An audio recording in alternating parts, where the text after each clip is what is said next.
Tonight, Canadians on edge over coronavirus. New cases here with growing concern in other countries about how the virus is spreading. I don't want to die. Separating the facts from the fear and the frantic buying. I just see you have Clorox. Why are you buying so much Clorox? From impasse to progress in a pipeline dispute which has echoed across the country. We, I believe, have come to a proposed arrangement. How wasted cancer drugs are costing the Canadian healthcare system millions. And 6 months after Hurricane Dorian. You see this boat here? Devastation remains in parts of the Bahamas. How hope and determination are changing that. It might not be as fancy as the shop, but I guarantee it'll be stronger because we're going to put our heart and soul into it. This is The National. The number of coronavirus cases in Canada has now jumped to 24 after 4 new infections were announced today, all of those in the Greater Toronto area. But while people are understandably concerned, the impact of the virus on Canada remains small, especially compared to some other countries. South Korea remains the country with the most cases outside of China, some 4,200. After enlisting the military, it's even proposing a joint effort with North Korea to try to prevent the spread. Much of northern Italy is eerily quiet, from Milan to the famous Venice canals, after a big spike in reported cases today, up to 1,700 from 1,100 yesterday. In neighboring France, mixed reaction to the 130 or so cases reported there. While officials closed the Louvre as a precaution, hundreds of runners defied a ban on the Paris Half Marathon. Their message: resist fear and keep things in perspective. That's a bigger challenge for people in Iran, though, where reports are less reliable. Officially, about 1,000 people are infected, but observers believe that number could be much higher. Now to those newly announced cases in Ontario. Health officials say the risk to the community is quite low. But as Magda Gebrselassie reports, they are very carefully tracing travel histories to try to keep everyone safe. Our strategy here is containment. York Region only confirmed its first case earlier this weekend. A woman returning from Iran with her husband and child. She was tested in hospital and has since gone into self-isolation. Now her husband is sick too. Whilst he accompanied his wife and toddler, he didn't develop any symptoms at all until after arrival in Canada and whilst he was in isolation.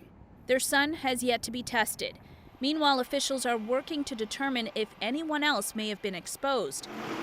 Wednesday afternoon, the family boarded a number 40 GO bus to the Richmond Hill Centre terminal from Toronto's Pearson International Airport.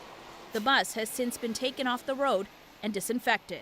And now today our focus is on reaching out to the actual passengers on the particular bus. Attempts to contact those who may have shared flights with the family are also underway. We would not be as worried about any casual contacts that may have occurred, right? But this is part and parcel of us still digging in and trying to assess the situation. Health officials here in York Region don't want people thinking that this virus is circulating within the community. They stress the fact that all these new cases are travel related. Among the other cases, a woman in her 70s who traveled to Egypt last month, and 2 men who had separately traveled to Iran.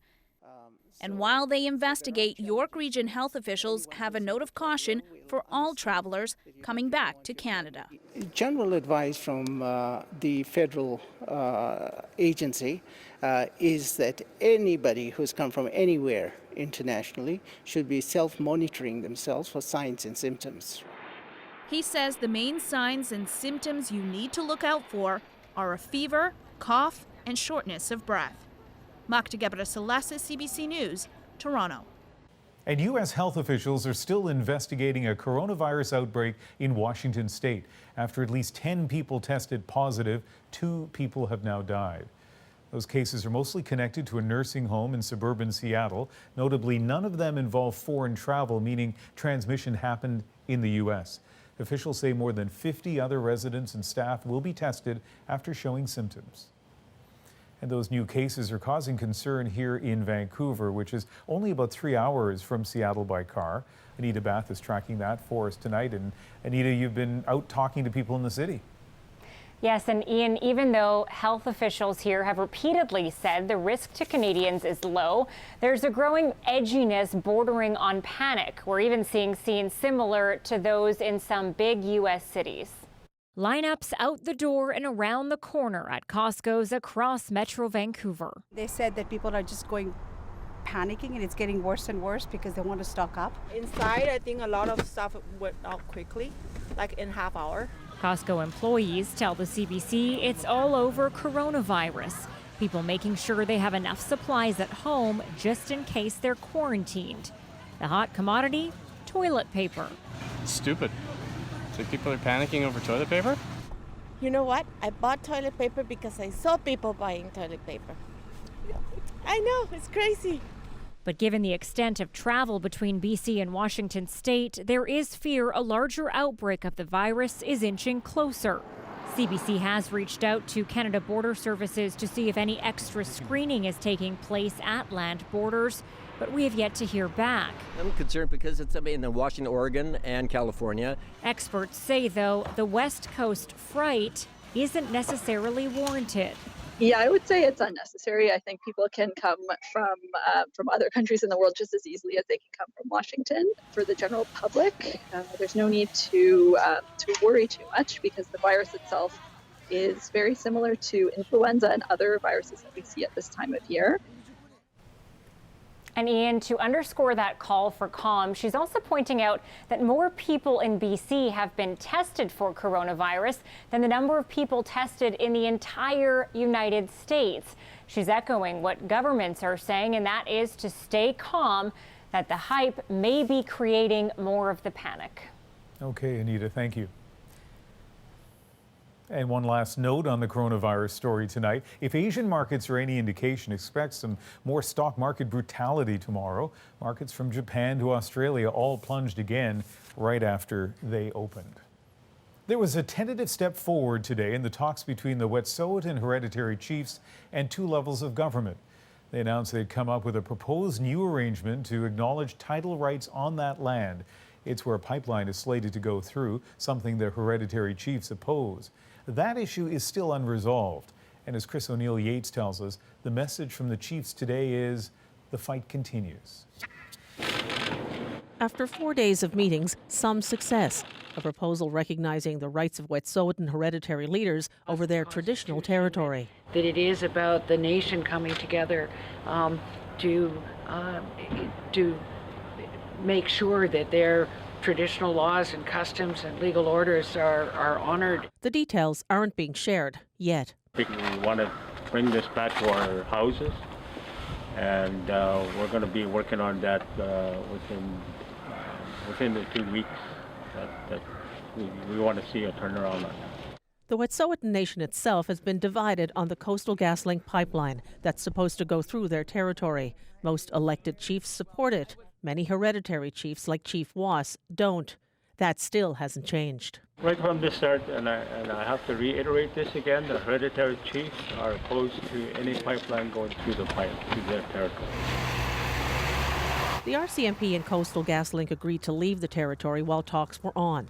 In a statement, the company says it will resume work tomorrow, and it will complete the pipeline as scheduled in 2023. A proposed agreement has been brought to the table, but it does not, unfortunately, address the Coastal GasLink pipeline directly, and it doesn't address the RCMP occupations. Chief Was says he wants to sit down with the RCMP to discuss how the force can return peacefully. Whatever the final outcome will be, this dispute has moved the conversation about development on Indigenous lands forward, says this professor. You will hear these hereditary chiefs saying they're not against development. They're just against tremendously irresponsible development that, gives the benefits to somebody else and all the risk to them. Still no deal on the pipeline itself, but Chief Was calls today's agreement an important milestone.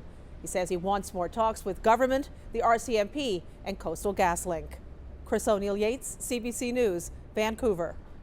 Most of the Solidarity rail blockades across Canada have been taken down, but the one in Ganawage, Quebec will remain as demonstrators wait for more information on this tentative agreement. It's a big decision to decide to take down the barricade or not, and they want to make sure they have everything before they make that decision. That barricade has been in place since February the 8th. A string of them virtually shut down rail traffic in this country for weeks. Via Rail says it'll start getting back to regular service as of Tuesday. Well, another candidate has quit the Democratic presidential race tonight. Pete Buttigieg was increasingly overshadowed by Bernie Sanders and Joe Biden. Paul Hunter now on Biden's boost after that commanding win in South Carolina.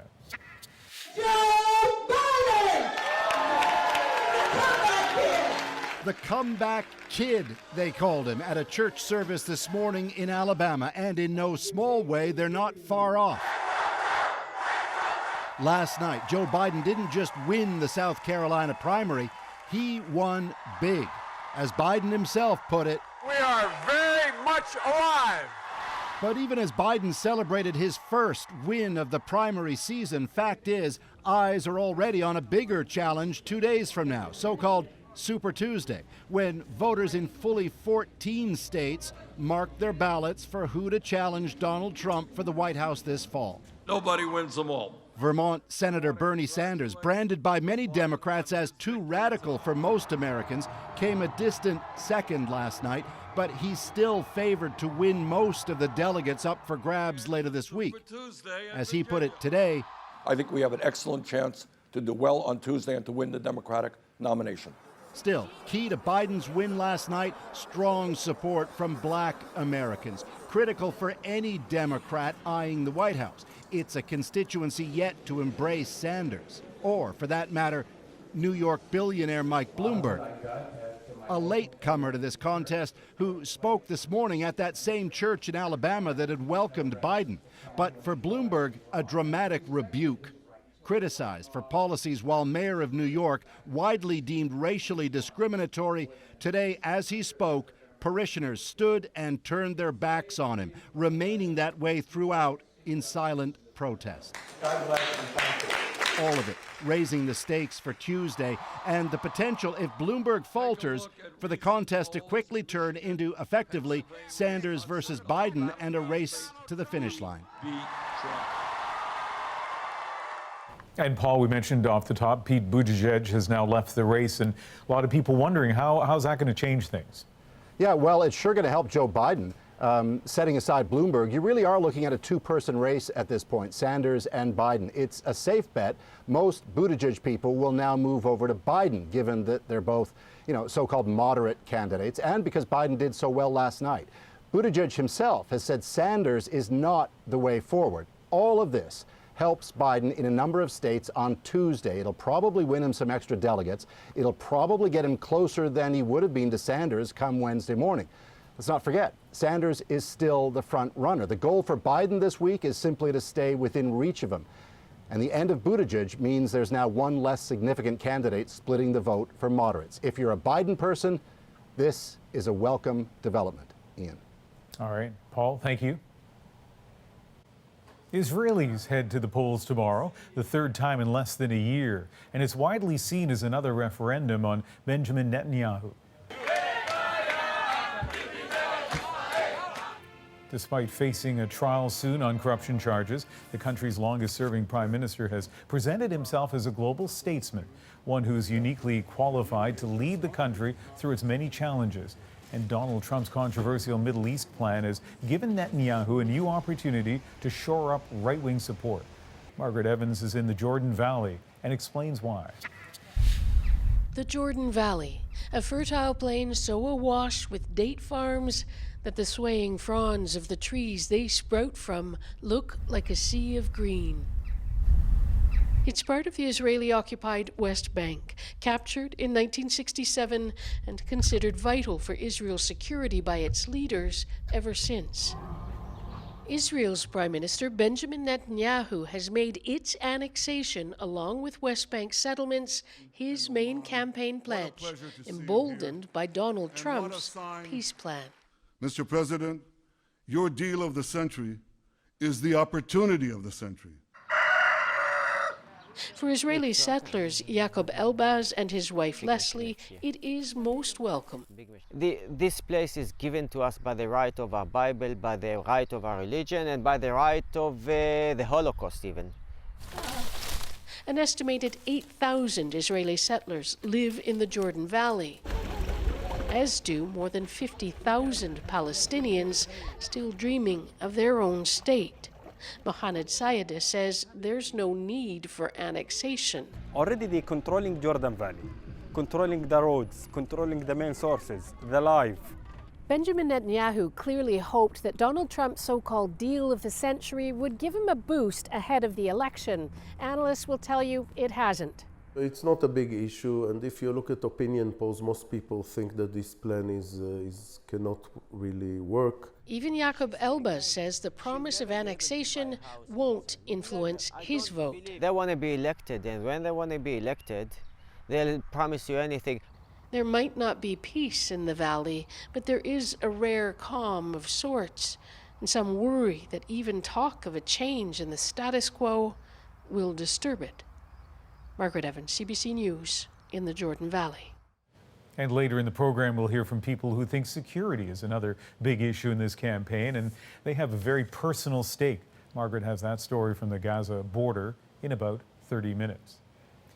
Nearly 2 months after Ukrainian International Flight 752 was shot down over Iran, the work and the devastation for the families left grieving continues. So do many of the questions. For example, why was that plane allowed to take off at all in what had become a hostile environment? As Ashley Burke explains, money may be part of the answer. They've traveled from Iran to pack up what's left of their daughter's life. Her Toronto apartment full of memories, her belongings, and her music.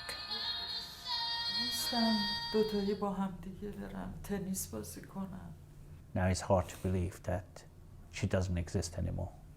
I miss her so much. Negar Bourguet was a master's student at McGill University. She and her husband died when Iran shot down Flight 752. Her family's still haunted by why planes were allowed to fly in Iran just hours after it fired missiles at U.S. bases in Iraq.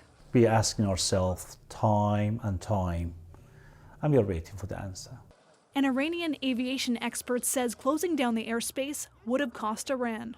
It's because of the money. Money is important. Money is important for the government. With the rise of ISIS in neighboring countries, Iranian airspace had provided a critical safe passage for airlines to travel between Europe and Asia. To use it, Iran charges a higher fee than some other countries, often more than $1,000 Canadian per flight. With more than 800 flights a day, that's potentially hundreds of thousands of dollars in daily income, about $140 million between March 2018 and 2019. After the shootdown of a Malaysian Airlines flight in 2014, Ukrainian-Canadian Michael Boserkiu was part of a special group that monitored the investigation. He said countries are often reluctant to close down airspace for economic reasons. This is a regime that has been heavily hit by sanctions. They're very dependent on foreign currency, foreign income, which overflight fees give them. So it very well, was probably factored into that decision. This is disgusting. The Bourguets hope it isn't true. Human life is beyond all that. Airlines also need to conduct risk assessments and reroute planes if it's not safe to fly. This week, Canada's Foreign Affairs Minister is meeting with the airline in Ukraine to try and speed up getting compensation for victims' families, and in a separate meeting, talking about going after Iran for compensation too. Ashley Burke, CBC News, Ottawa. Some other stories we're watching tonight, a second day of clashes at the Greek border as hundreds of Syrian migrants tried to force their way through from Turkey. Greek soldiers fired tear gas at thousands waiting to cross over from Turkey. That country has reneged on an agreement with the EU to stop the movement of migrants. Tens of thousands have already taken refuge in Greece since 2015. We're going to deliver. It's about actions. The agreement set out the conditions, it set out the space, but no, this deal doesn't depend upon trusting anyone. That peace deal U.S. Secretary of State Mike Pompeo is talking about, the agreement signed yesterday with the Taliban, well, it's hit a snag. Afghanistan's president says he won't release thousands of Taliban fighters from Afghan prisons, a condition of the deal. And 13 Canadians working for an Alberta-based medical aid agency are being held in Ethiopia. They're accused of practicing medicine without permission and giving out expired medication. The agency, Canadian Humanitarian, denies that, insisting that detainees had permission and were providing quality health care. Well, as governments across Canada wrestle with youth vaping, one province has now made it harder for kids to get their hands on the products. The minimum age to buy tobacco or vaping products in PEI has jumped from 19 to 21, effective today. And as Kayla Hounsel explains, further restrictions could follow. This hockey team was the inspiration for PEI's new smoking and vaping legislation. The assistant coach, also an MLA, was alarmed when he realized even young athletes are vaping. They don't wait till they get outside. You know, they're doing it in the rinks, they're doing it in classrooms. You've seen that? Oh yeah, yeah. The latest statistics suggest approximately 34% of Canadian teens have tried vaping. People view it as a cleaner way to smoke. And I think at the start, they're really just doing it to be cool because I guess that's what everybody does. And then before they know it, they end up addicted to nicotine. That's why Corey Deagle introduced a private member's bill to increase the legal smoking and vaping age to 21. It was unanimously supported by all political parties, but not everyone is convinced it will actually reduce teen vaping. People are still going to get it, so it really isn't going to do anything. It's going to be a lot harder for me to go find, if I'm 17, to go find someone who's 21 to go purchase something for me illegally. Take it, the legal purchaser, out of their social setting, and hopefully over time we can change culture. The new legislation also restricts where vaping products can be sold. From now on, they have to be sold in a place like this, a tobacconist shop, an age-restricted location where at least 50% of the product is related to tobacco or electronic smoking devices. It gets the products out of convenience stores. We feel that you shouldn't be able to go buy a slushie and an addictive e-cigarette product in the same purchase. The Canadian Cancer Society applauds the legislation, which also paves the way for PEI to restrict vaping flavors such as candy and fruit. And the more that we can delay experimentation with these products, this is what's demonstrated with tobacco and presumably translates to e-cigarettes, the more likely you will be to never form a lifelong addiction. Now, Deagle's goal is for the rest of the country to take a cue from his playbook and follow suit. Kayla Hounsel, CBC News, Cornwall, Prince Edward Island. Millions of dollars worth of cancer drugs are being thrown out. What people don't realize is that wastage is actually a real cost. Next on The National, our Go Public team investigates what's behind the waste and what can be done to prevent it. Plus, rebuilding after disaster. It's hard to keep going, but if I stop, then I think it was even harder. 6 months after Hurricane Dorian hit the Bahamas, we're on the ground to see how Canadians are helping. And a Saturday Night Live first. This is the best gig in the world. Happy leap year, good night. The t-shirt and the apology Canadians picked up on. We'll be right back. Most of us probably wouldn't buy a liter of milk if we only plan to drink a small glass. So why are Canadian hospitals buying larger amounts of cancer drugs than they need and trashing what they can't use? As Go Public's Rosa Marcatelli explains, it's costing taxpayers millions of dollars. This is the medication that I ended up having to get from the pharmacy. Medication that costs almost $8,000 per vial. I thought to myself, wow, am I ever glad I'm a Canadian? Am I ever glad that I don't have to put out of pocket for this? The price was surprising enough until Deb Hebert had the drug injected by a nurse and realized her dose only required about 3/4 of what was in the vial.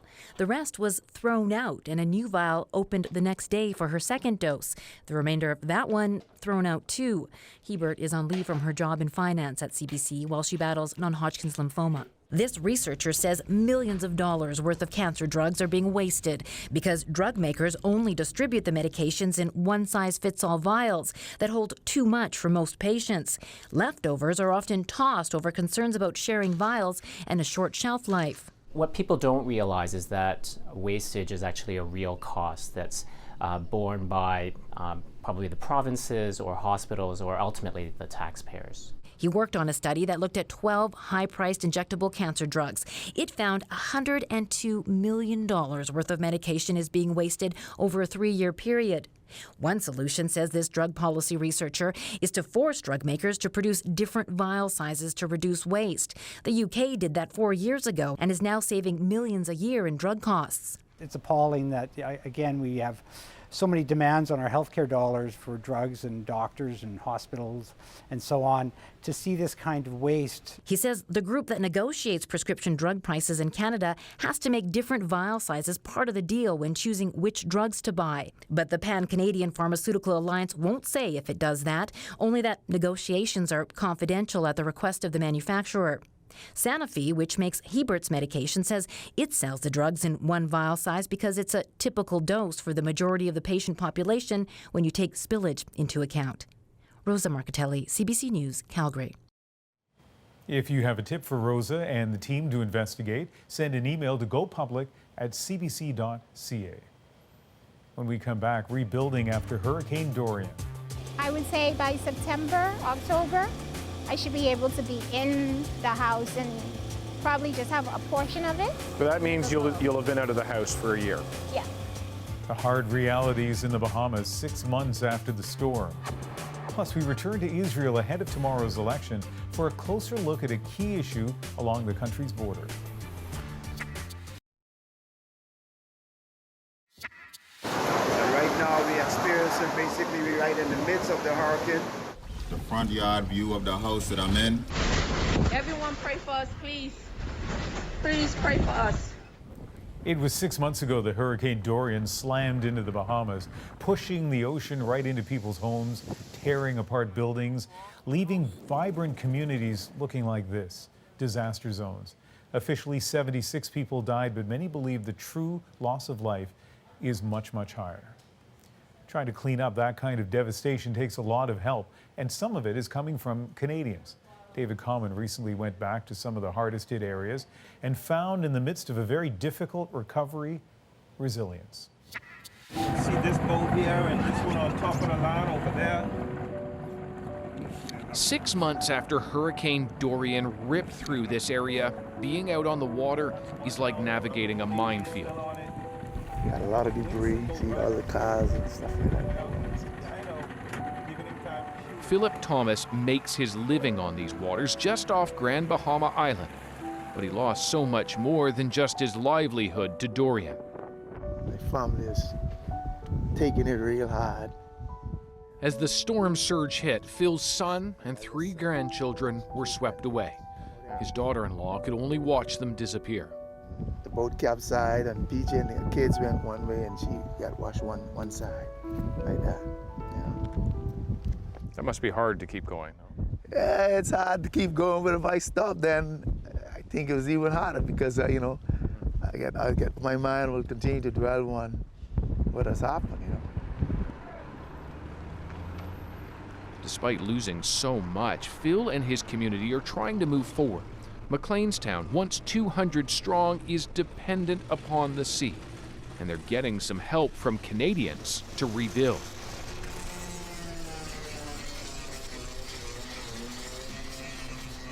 Boats now litter what was once a front yard, hauled from where the storm tossed them, brought here to have holes mended, sometimes new floors installed too.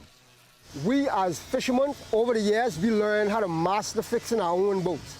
All overseen by Joseph Thomas, born and raised in McLeanstown, intent on seeing it thrive once again.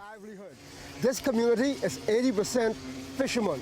So you see why this project is so needful and helpful in this community, because we get 80% of the men in this community, that's where they make a living to feed their family off these boats.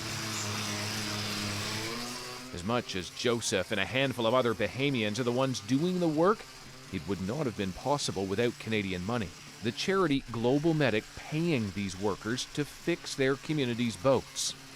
It might not be as fancy as the shop, but I guarantee it'll be stronger, because we're going to put our heart and soul into it, because this was a master plan here with the locals fixing their own boats. And it's not just boats. With water covering 80% of this island for days, homes were left with an enduring danger. A mold is a lingering threat. You might not see it right away, but it gets into your respiratory system and it causes lots of infections and just a cascading health problems. So it's like the effects of the storm live on. Exactly, yeah. It's almost a second or third disaster. Jiawet Wong leads the global medic team here, which trained and now employs 45 Bahamians. A trickle-down effect to both clean up the destruction and put money and skill back into the Bahamas. Each day, they clear out the damage from up to a dozen houses, ready them for the safe return of their owners.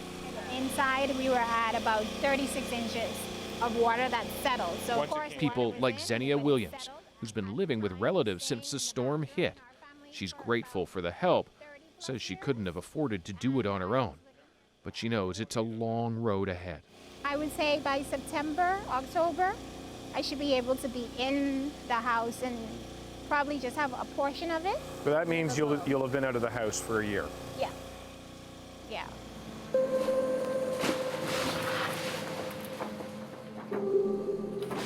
While some may be slowly getting back on their feet, it's a different story a short boat ride away on the island of Great Abaco.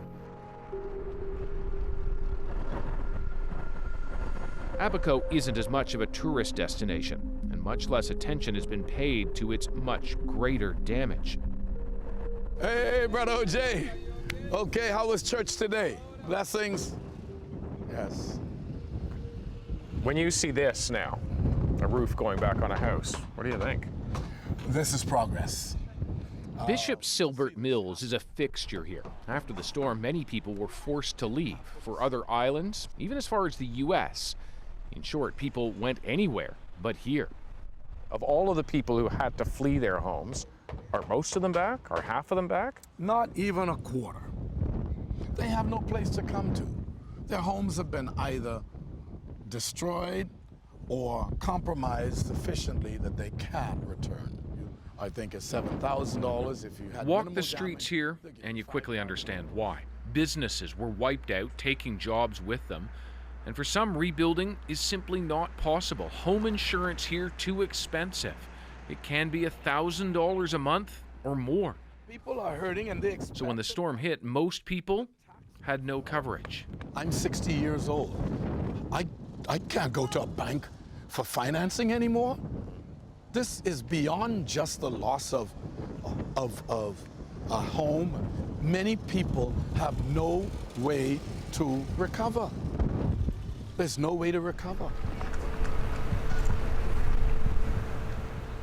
Among the worst off are those who started with almost nothing. In this makeshift camp, Haitians who fled one disaster in their home country have now been displaced to these tents by a new disaster. Bishop Silbert believes the true loss of life will never be known. We believe that there were at least 1,000 people that we can't account for. The numbers aren't there because the government is only going by what they were able to find as far as recover. But we believe that the numbers surpass that in a huge way. Come on in. With such loss, all Bishop Silbert can offer is comfort. And when we want to make announcements, we'll do it right from here. He now lives in this donated trailer, still runs a radio station, a beacon for those left on Abaco. And good Sunday afternoon, Abaco. This is Radio Abaco 93.5 FM. I hope you enjoy this beautiful afternoon. Here's the cooling water. Back on Grand Bahama Island in Freeport, the cruise ships are back. The beach is not exactly bustling, but tourism is slowly returning. The economy tied to it, jobs reliant on it. And Phil is ready.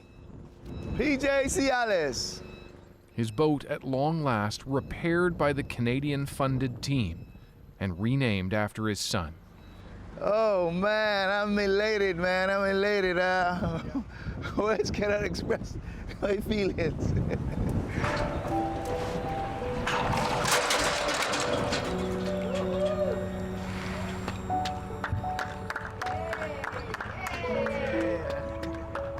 A few days later, Phil takes some of the Global Medic crew out for a test ride. And and he has his first client already lined up for a sport fishing trip.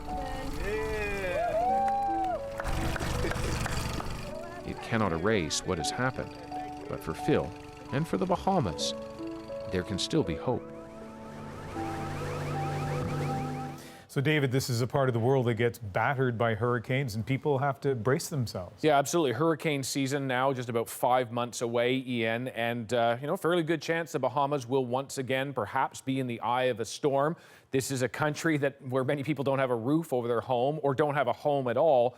Where there are buildings, there is now an urgency to getting them fixed up. And there's actually a Canadian woman named Mary Knowles who we ran into. She's originally from PEI, lives in the Bahamas now, and she's actually doing quite a bit of work trying to do mold remediation in people's homes, trying to get them back in before the fall. A lot of people didn't have insurance because we've had a poor economy for a few years because since 2004, we've just had hurricane after hurricane after hurricane. And so they're not able to afford the mold remediation. You know, I think when you talk about affording, so many people think of the Bahamas and think, well, it's where billionaires hang out. But it doesn't mean the country itself or many Bahamians are wealthy. There is a limited capacity all around to do the level of cleanup that needs to be done in that country. And tell us a little bit about your next story. Right. So, Ian, we wanted to look particularly at students. So many students are not in school or not in the school that they had been prior to the hurricane. Many schools have been obliterated. There's one school on Great Abaco Island that we visited in part because they're trying to fix it up, trying to get students back in by the fall. But also we went there because a Canadian woman who died in Dorian had been a teacher at this school. We wanted to check in, see how things are going, in part because some of those students are actually taking classes now just in teachers' homes. Take a look. There you go. Write your alphabets for me. Just practice writing your letters. There's your A, your B, your C, your D.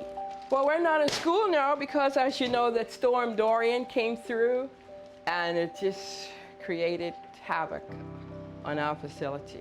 What is today's day? It's not just the school these children have lost. One of their teachers, a Canadian, also died in the storm. Alicia Lolly was from LaSalle, Ontario, just outside Windsor.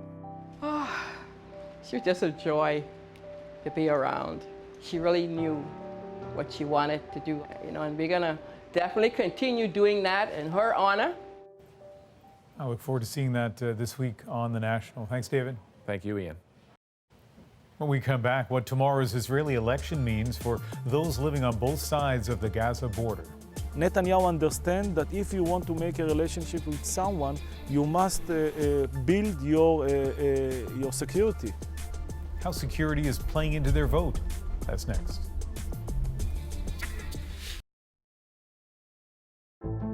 Hey there.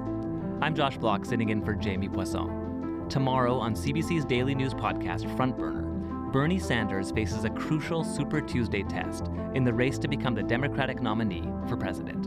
Subscribe wherever you get your podcasts. In Israel, this was the last day of campaigning. The election is tomorrow. For the third time in less than a year, Prime Minister Benjamin Netanyahu is seeking a mandate, despite facing trial in 2 weeks on corruption charges.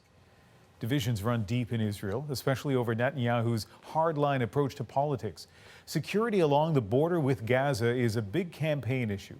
Margaret Evans now on how people who live along that border see it. In the Israeli city of Sderot, reflections at election time tend to coalesce around security. Just a kilometer from the Gaza Strip, Sderot is a regular target for Palestinian militant groups there engaged in conflict with Israel.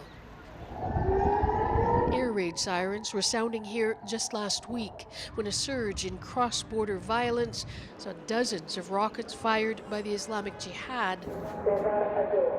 Over a 48-hour period, Israel responded with airstrikes. Rocket is not chocolate. Rocket is someone send it to you just to kill you. And it's very difficult for us. Mayor Alon Davidi believes the only leader capable of dealing with it is the man already in the job for a decade now, Benjamin Netanyahu. Davidi says offering concessions to Palestinian leaders is not the answer. It's not work. Netanyahu understands that if you want to make a relationship with someone, you must build your security. In the countryside, on a kibbutz just outside Sderot, though, there lives a very different point of view. Everything is in the other side of the fence is Gaza. Betty Gavri has lived at Nir Am for nearly 60 years now. We can see them and they can see us. And for a long time, we can also visit each other. And we did. And we did. She's also desperate for the rockets to stop, but says Netanyahu is not the man to do it. We arrived to a time that he finished his career as a leader, so-called. Gavri will back former military chief Benny Gantz and his centrist Blue and White Party, saying people on both sides of the Gaza border need hope. People without hope, they make a lot of problems to themselves and to others. Gaza is home to some 2 million Palestinians living under an Israeli and Egyptian blockade for 12 years now. Lives measured out in varying degrees of despair. The UN agency responsible here says it feeds half of Gaza. This is fertile ground and increasingly fertile ground for extremist groups to take a hold and to influence people. If you have nothing left to lose, you will go to the fence knowing you might be killed and shot at. Israel imposed the blockade after the militant Islamist group Hamas took over the Strip in 2007. Critics call it collective punishment.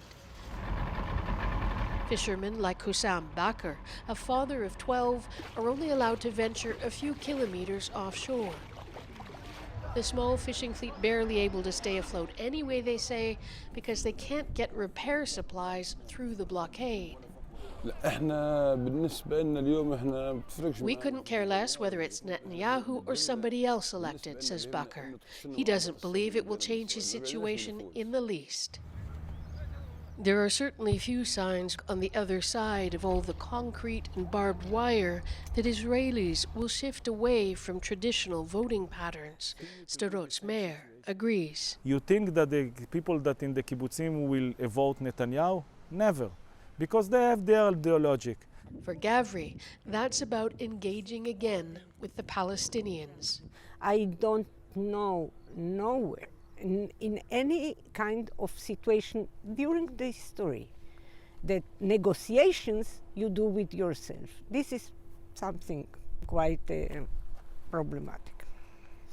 So too, though, is a country so divided that it's now on its third try in less than a year at electing a government. Margaret Evans, CBC News, along the Israeli-Gaza border. When we come back, a very Canadian moment on Saturday Night Live. Thank you for your shout out to Toronto. We take that as a very polite and subtle apology, which is the Canadian way. Comedian John Mulaney's nod to Toronto, why he was apologizing. We'll explain all of that in tonight's moment.